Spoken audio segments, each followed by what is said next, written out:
right, well, hey, good morning.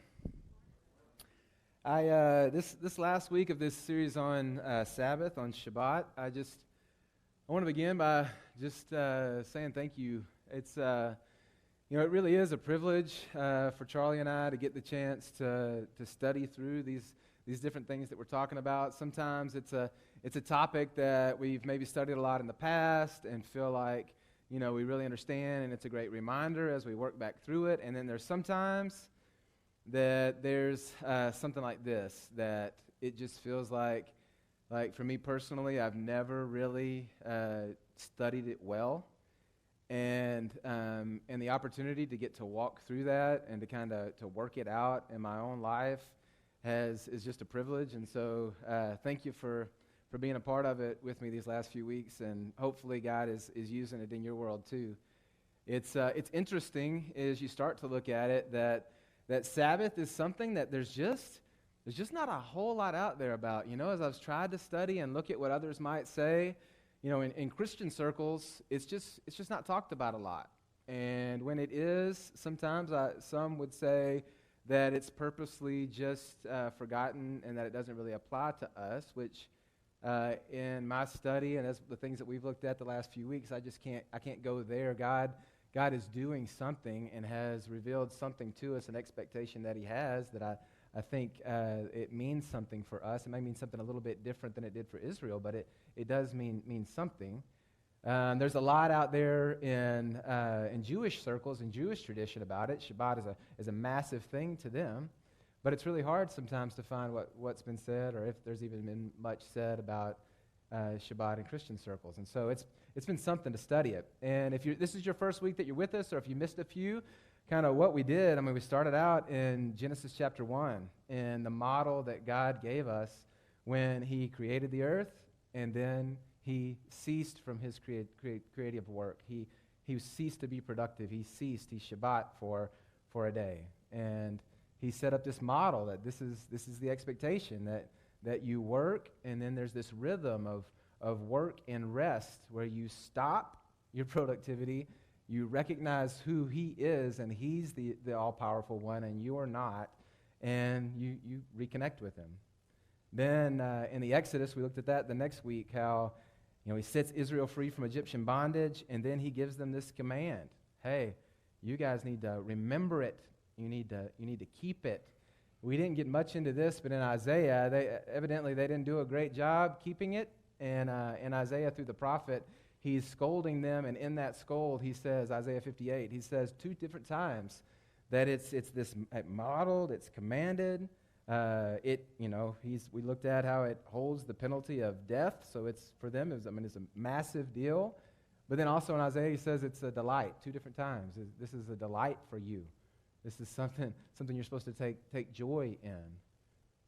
And then in the Gospels, we looked at the way that Jesus, he comes on the scene, and the expectation is that somehow he's coming teaching this radically different thing, and that he's doing away with it. And he says, hold up, I'm not doing away with it. I'm actually completing it, because of the heart of everything is that we would connect with God. And so this is the completion of it. And so he got challenged multiple times by the religious leaders on why he was actually doing some activity on the Sabbath, good things. And he's like, hold on, you're missing the point.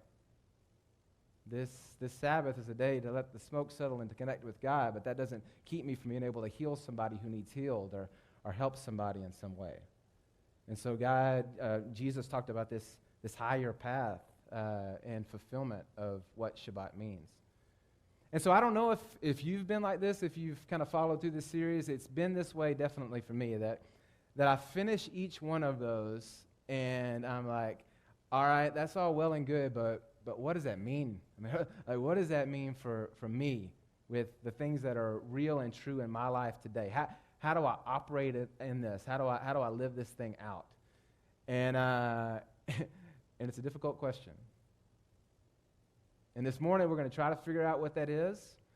And we're going to move on. We went from Genesis to Exodus to the Gospels.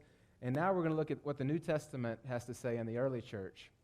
And to be honest with you, there's not a lot of different passages that we could go to. There's kind of 3 key passages that I'm going to try to get to today for sure. These 2, one in Colossians and one in Romans. and they say something to us and they answer some huge questions, but they don't give us a to-do list. In fact, they kind of give us the opposite.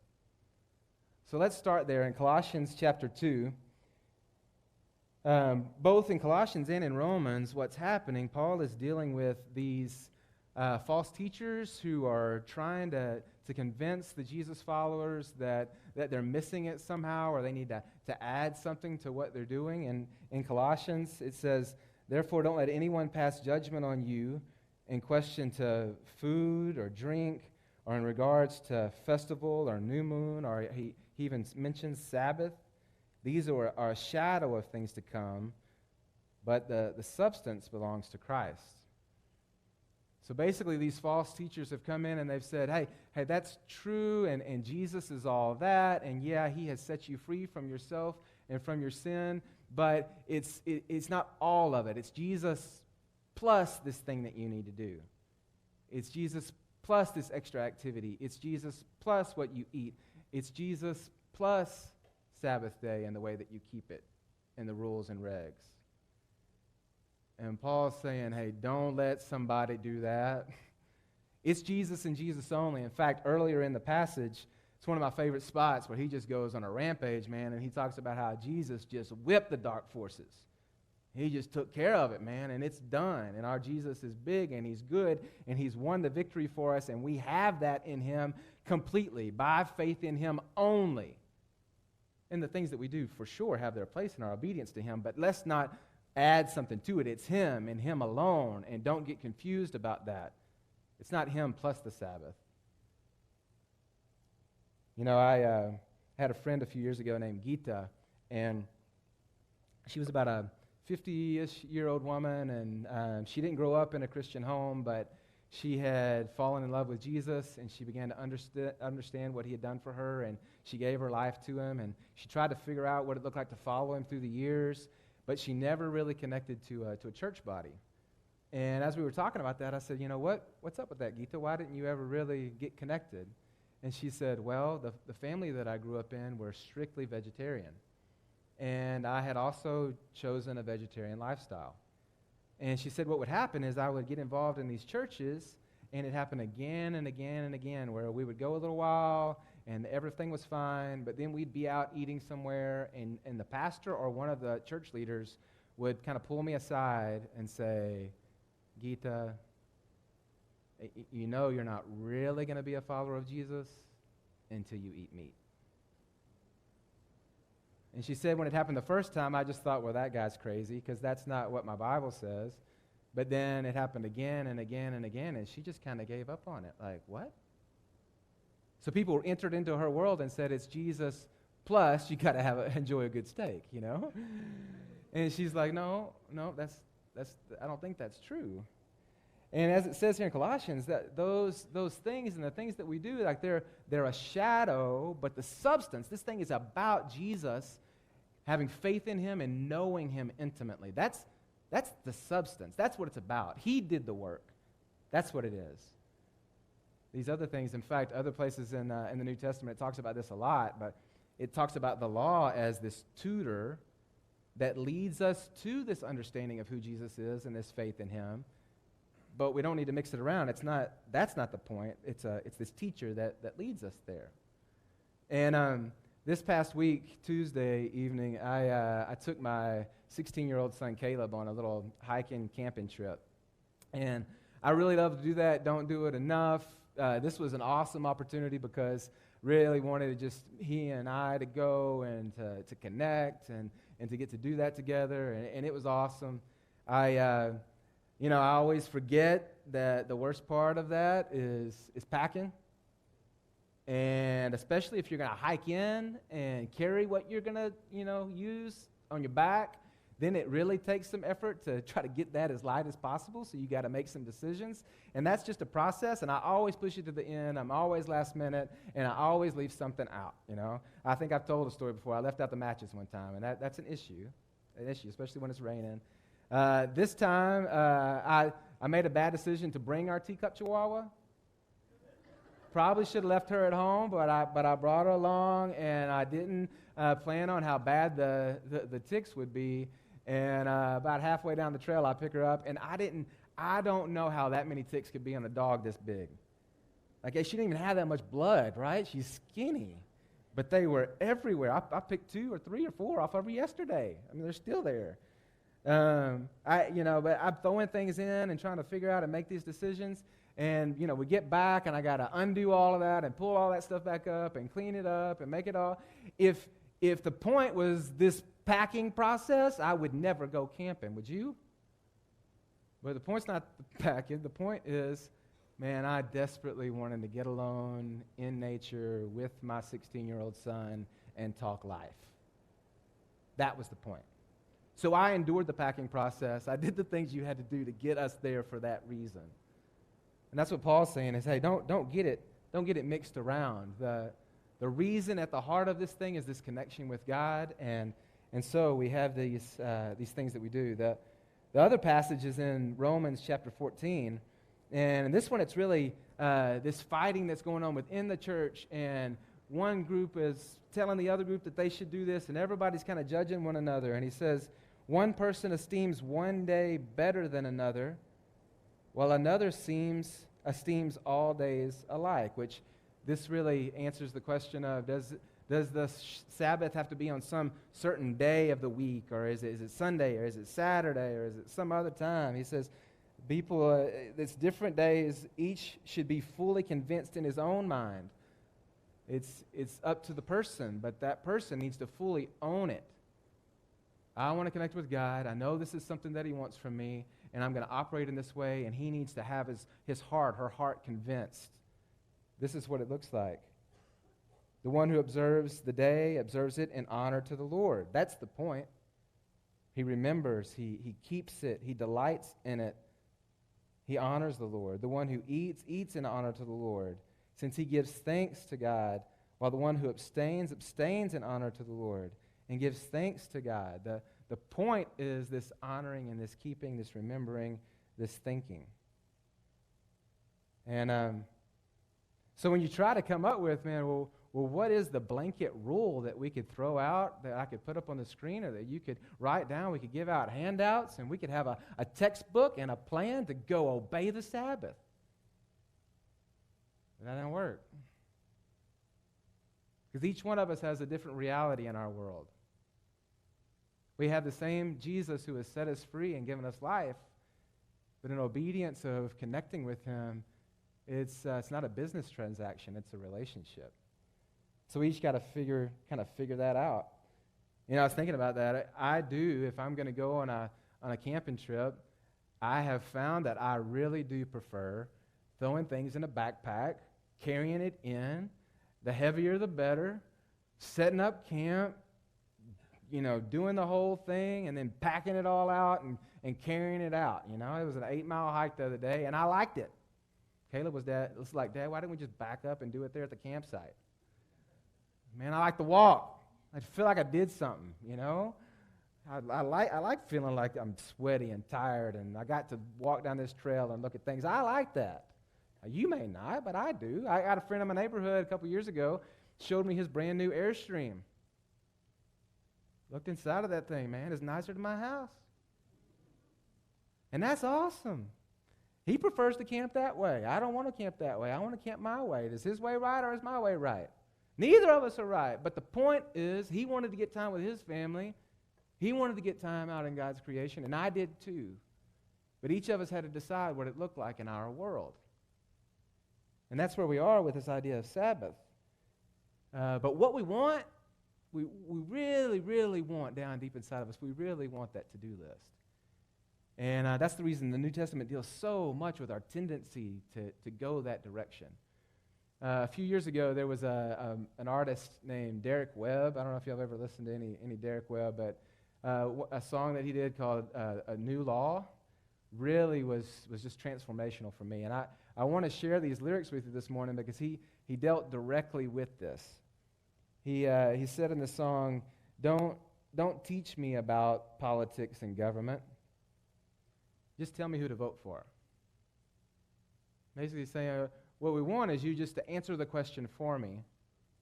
I don't really want to do the hard work of knowing the end goal and knowing all of the things that come into the picture and making this decision based on, what I believe between God and I is right and listening to the Spirit. I just want you to tell me what to do, which is basically a return to law. Don't tell me who to vote for. I mean, don't teach me anything. Just tell me. Don't teach me about truth and beauty. Just label my music. Just tell me which music's Christian and which music's not Christian, as if it was baptized and redeemed, and I'll only listen to that music, because that makes it a lot easier than for me to have to deal in my own heart with what's right and what's wrong and what's pleasing to God and what I connect with, It just makes it much easier. Don't teach me how to live like a free man. Just give me a new law. Because I don't want to know if the answers aren't easy. Just bring it down from the mountain to me. Just like the law was brought down to the people of Israel. Now you might go, no, that's not me, but man, I'm telling you what, this is what we say so often. Just give me the answers. I don't want to do the hard work of studying myself. As I've prepared for these days, man, I've really looked into this. Now, one big challenge from this morning, and I hope you've picked it up over these last few weeks, is for you to go do the work. What is the Sabbath for you? What does it look like to obey Shabbat in your world? The second verse says this, don't teach me about moderation and liberty. I prefer a shot of grape juice. Don't teach me about loving my enemies. And he doesn't even have a second line here, because that's enough said.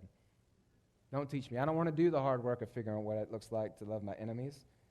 Don't teach me how to listen to the Spirit. As we did that study of Forgotten God about the Holy Spirit, don't teach me how to be still and listen and let the Spirit of God feel me and lead me. Just tell me what to do. Because that sounds like that's a lot easier. But the whole thing breaks. It's just a new law. And like Colossians says, that's a shadow, and the substance is this connection with, this knowledge of, this relationship with God. And so the checklist works really good in a business contract. You can have best practices in what you do in your workplace, but that doesn't really work when we're talking about a relationship with God, and that's the difference. Friday night, I went to a wedding, and it was a beautiful wedding.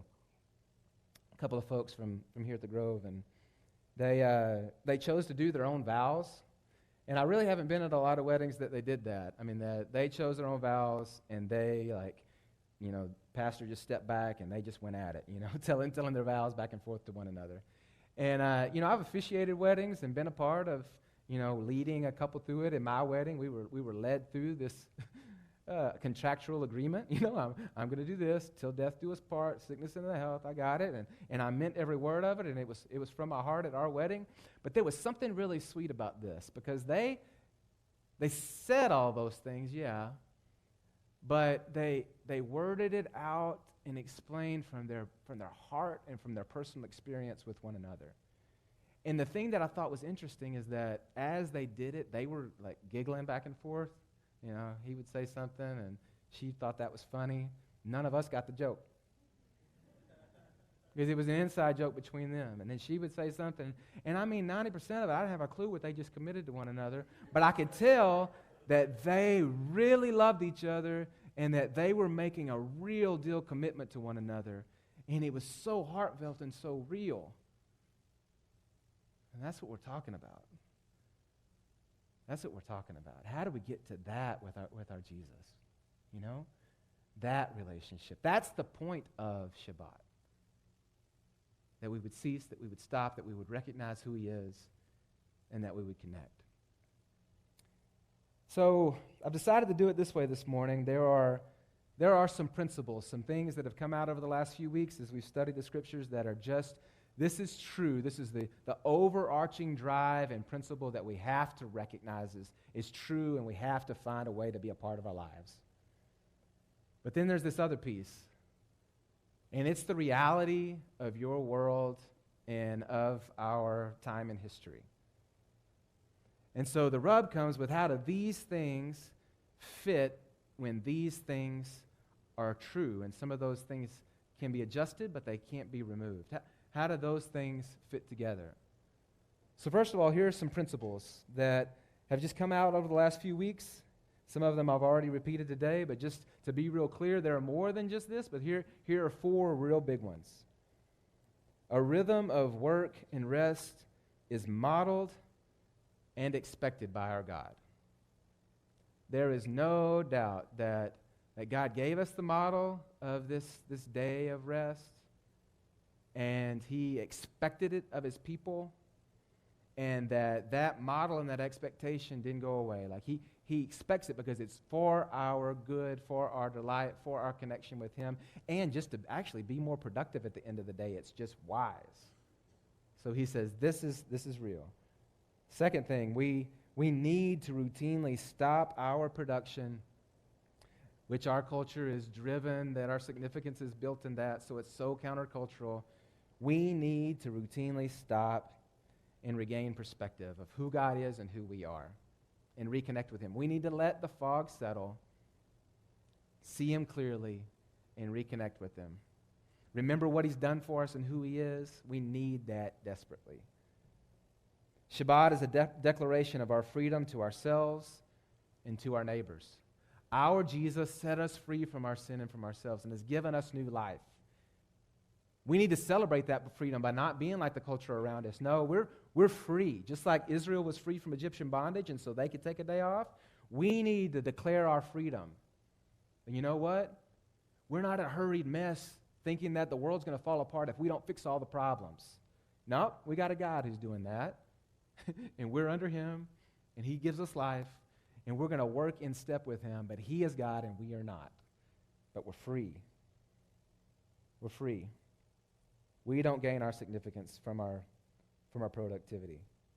And then Shabbat is never a list of just the do's and the don'ts. It's not some rote thing that we just follow. It's much deeper than that, about a connection to God. So those are the big picture perspectives. But here are some realities, and these are the things those things are the same for us all, but these are the things that are different person to person in this room. The culture around us finds significance in production. That's just true. That's just true. We live in a world that it's the more you can kick out, the more you're respected, the more you move up, the more you succeed, and you feel better about yourself, and others think you're cooler. That's just the world we live in. So we're going to have to recognize that that's real, and how are we going to handle that as children of God? The second thing, we're expected to be accessible at all times. We've got these devices on us in our pocket, in our purses, and we're on a leash, and the expectation is that if somebody wants to reach out to you, that you need to be there and just a moment away, and they can get you at any time to come solve some problem or do something and be productive for them right now. And that's true, and that's something that's true for our day that hasn't been true, wasn't even true early in my lifetime.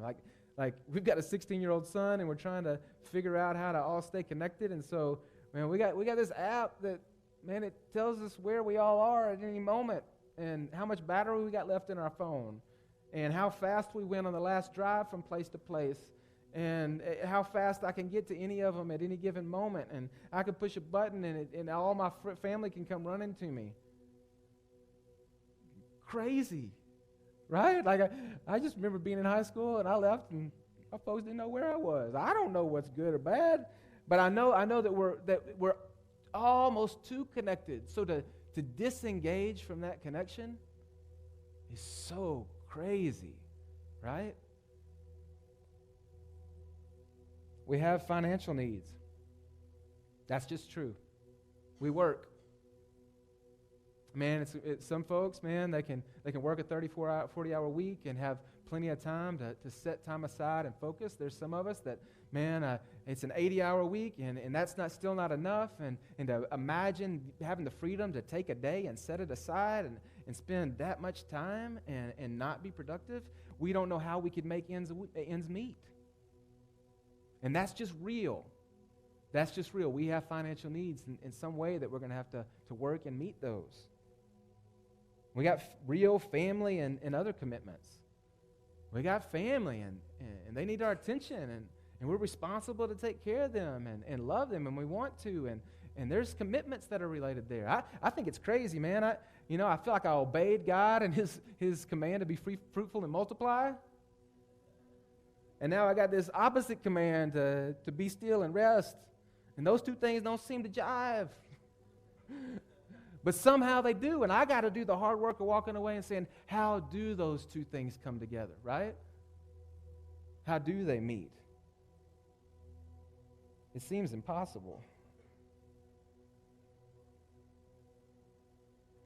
So on this camping trip, we're out there, and it's 6 a.m, and we start to hear this loud noise, and it wakes us up in our hammocks, because it started to rain. I don't know if y'all were around Rogers on Tuesday night. I've got the radar, because when I woke up, I turned my phone on. Yeah, we're that blue dot. And this picture tells a lot. It's lightning detected 0 miles from you. Got 3% power on my phone. It seems like every time I go camping, it rains. And here's the thing. I totally forgot to have any kind of rain cover. We had our hammocks, but we didn't have any, and Caleb remembered that, so that was good. So we did have some cover. But I'm telling you what, man, you could hear the wind blowing through the valley and those trees shaking a long time. That's what woke us up. And it just got louder and louder and louder, and then the rain started to fall, and it was those big old fat raindrops that Forrest Gump talks about, and they were coming down, and they were just pelting the top of that rain cover.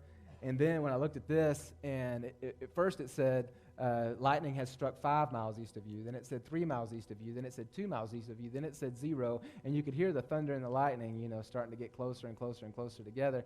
And I was afraid. And we couldn't hike out the 4 miles, in the middle of the night. The storm would have blown over by the time we got there anyway. It just would have made it worse. So I just had to sit there in that hammock and swing and just pray that the lightning didn't strike one of those 2 trees, And it reminded me how big and incredible my God is. That he drives the wind and the rain and has power. And how insignificant and small I am, and how my life is about connecting to him, and I desperately need him. Y'all, we need those reminders. We don't just kind of need them. It's not a give or take. You need it. And so the challenge as we end this series is to not let this just be something that we talked about, but to take those principles, those guiding principles, and take the realities of your life, those that I listed, and maybe some more that you have, and to try to reconcile those 2 things and figure out how you are going to live in a rhythm of rest where you're connecting and remembering who your God is and knowing him in a deep way. Not some rules and regs that we all follow, but for you and your life and your world, what does it look like? So let me pray that we'd find that. Father, I am very aware that I have neglected this most of my Christian life. And I've let my culture and my personality and makeup drive me to a place where I somehow think that you'll be more happy with me and if I accomplish a lot of things for you. And have based significance on what I do. And you are so clear that there's something much deeper than that you're more concerned with who I am, and you want me to know you deeply. And then you can actually use me and do things through me because I'm connected to you and your power source, and I'm not just a hurried mess chasing my tail. And Father, I want that to be true. I want that to be true for me, and I want that to be true for my friends here. So would you do that? Would you remind us of this, that we wouldn't just walk out of here and that be something that we heard but we forget about, but that maybe this week we'd be able to take a second and stop and do the work of letting you speak into our lives. What does Shabbat look like for me? So we can honor it, and we can worship you, Father, and give you the glory that you deserve. Amen.